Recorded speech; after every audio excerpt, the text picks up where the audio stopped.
কৃষ্ণ ওম নমঃ শিৱায়। আজি যেহেতু শিৱৰাত্ৰি হয় আৰু শিৱৰাত্ৰিৰ কাৰণে যিটো আমাৰ গাঁৱৰে এখন শিৱ মন্দিৰ আছে আৰু ইয়াতে আজি মই আহিলোঁ আৰু আহি যিহেতু এই ধূপকাঠি গছ জ্বলালোঁ আৰু ঘৰতে যিহেতু ঘৰটো মই নিজৰ নিয়ম কামবোৰ কৰিলোঁ আৰু ধূপকাঠি গছ জ্বলাই আজি যিহেতু ইয়াতে বহিলোঁ দেখিছে অকলে তেনেকুৱাকৈ আমাৰ শিৱভক্তসকলে তেনেকুৱাকৈ অকলে বহি আছে আৰু নিজে অকলে প্ৰসাদ গ্ৰহণ কৰি আছে অকলে আৰু মোৰ তেনেকৈ মোকো প্ৰসাদ দিছে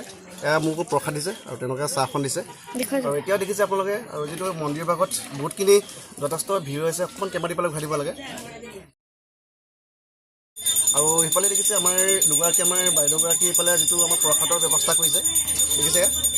আমাৰ বাইদেউগৰাকী তেনেকুৱাকৈ আৰু তেনেকুৱাকৈ সকলো বহি শিৱভক্তসকলে আহি আছে এতিয়া বহুতখিনি যথেষ্ট শিৱভক্ত আহি আছে আৰু এই ভাবিলোঁ আজি মই নিজেই আহি আমাৰ নিজৰ গাঁৱৰ ঘৰৰ ওচৰতে এখন আমাৰ যিহেতু শিৱ মন্দিৰ আছে আৰু শিৱ মন্দিৰলৈ আহি নিজেও ধূপকাঠি গছ জ্বলালোঁ আৰু সেই আপোনালোকে দেখিছে মই যিটো আপোনালোকক দেখুৱালোঁ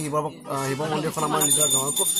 তাতে আজি আহিলোঁ আপোনালোকক দেখুৱালোঁ ভাল লাগিল যথেষ্ট ভাল লাগিল মই অকণমান আপোনালোকক আমাৰ এই শিৱ মন্দিৰৰ পৰিৱেশখিনি অকণমান দেখুৱাবলৈ চেষ্টা কৰিম আপোনালোকে চাব শৰাই কিমানখিনি আহিছে বা শৰাই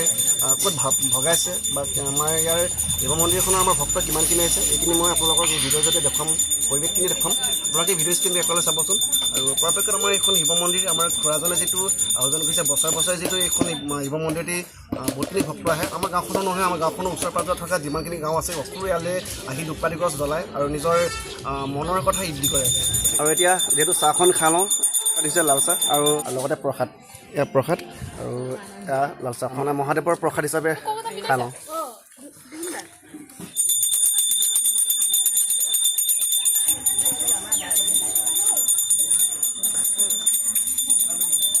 এয়া হ'ল আমাৰ গাঁওখনৰ এখন পুৰণা এখন শিৱ মন্দিৰ আপোনালোকক কথাখিনি জনাইছিলোঁ মই আৰু নিজে আহি তেনেকুৱাকৈ ধূপকাঠি গছ জ্বলালোঁ আৰু সকলো তেনেকৈ ভক্তসকলে মহাদেৱৰ ভক্তসকলে আহি সকলো তেনেকুৱাকৈ ধূপকাঠি গছ জ্বলাইছে দেখিছে আৰু আমাৰ এখনেই শিৱ মন্দিৰ হয় এবাৰ আমাৰ শিৱ মন্দিৰ ইয়াতে আমাৰ গাঁওখনৰ বাহিৰে সকলো আমাৰ গাঁৱৰ ওচৰে পাঁজৰে থকা গাঁও সকলো আহি তেনেকুৱাকৈ যথেষ্ট কিছু শৰাইভাগ আৰু নিজৰ মনৰ কথা সিদ্ধি হ'বৰ কাৰণে যিটো চাকি গছ জ্বলাই ধূপকাঠি গছ জ্বলাইছে আৰু তেনেকুৱাকৈ সকলো লাইন পাতি সকলো ৰৈ আছে দেখিছে আৰু জেগাডোখৰ অকণমান যিটো ঠেক হোৱাৰ কাৰণে ভক্তসকলে যিটো অকণমান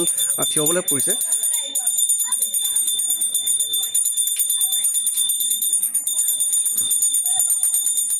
আৰু যিকোনো শৰাইসমূহ মানে সকলো শৰাইসমূহ মানে ইয়াতে ভগা হয় আপোনালোকে দেখিছে মোৰ পিছফালে দেখিছে আৰু ইয়াতে তেনেকুৱাকৈ কিছু শৰাই এতিয়াও আছে আৰু দেখিছে ইয়াতে তেনেকুৱাকৈ কল কুঁহিয়াৰ শৰাই বা যিকোনো তেনেকুৱাকৈ ৰাখি দিছে আৰু এইখিনি পৰা দেখাম মই যে চাইছে এইখিনি যথেষ্ট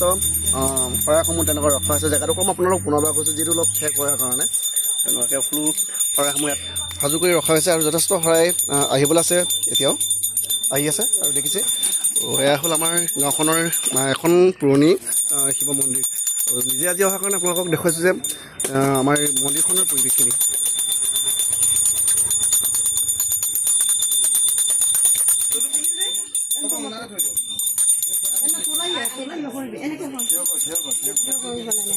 আমাৰ গাঁওখনৰ যিসকল মহাদেৱৰ ভক্তসকলে ইয়ালৈ আহি ধূপকাঠি গছ চাকি গছ জ্বলাই সকলোৱে তেনেকুৱাকৈ বহি আপোনালোকে দেখিছে যিটো চাহ খাপ অথবা প্ৰসাদত অকণমান গ্ৰহণ কৰিবৰ কাৰণে তেনেকুৱাকৈ সকলোকে বহাইছে আৰু সকলো ভক্তসকলে এতিয়াও বহুতখিনি আহি আছে ক'ব লাগিব আৰু যিহেতু ধূপকাঠি গছ জ্বলাই আছে তেনেকুৱাকৈ সকলোৱে বহি প্ৰসাদ গ্ৰহণ কৰিছে দেখিছোঁ আৰু আমাৰ ভণ্টিজন দেখিছোঁ বাৰু আমাৰ ভণ্টি চাই পালে চোৱা দেখিছে চাহ আৰু তেনেকুৱা গুড়ৰ ব্যৱস্থা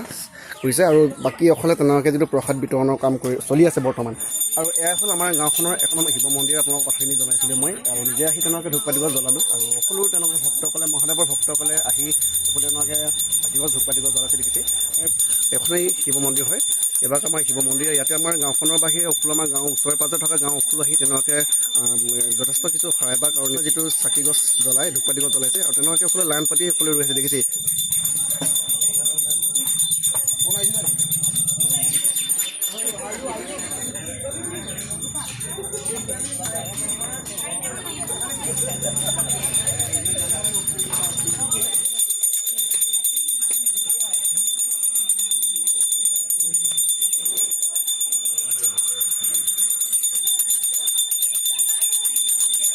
এইখিনিতে আপোনালোকক এটা কথা জনাই থওঁ ভিডিঅ'টো চাই যদি ভাল লাগিল লাইক কমেণ্ট শ্বেয়াৰ চেনেলটো ছাবস্ক্ৰাইব কৰি ৰাখিব আৰু যদি ফেচবুকত চাই আছে পেজটো ফ'ল' কৰি ল'ব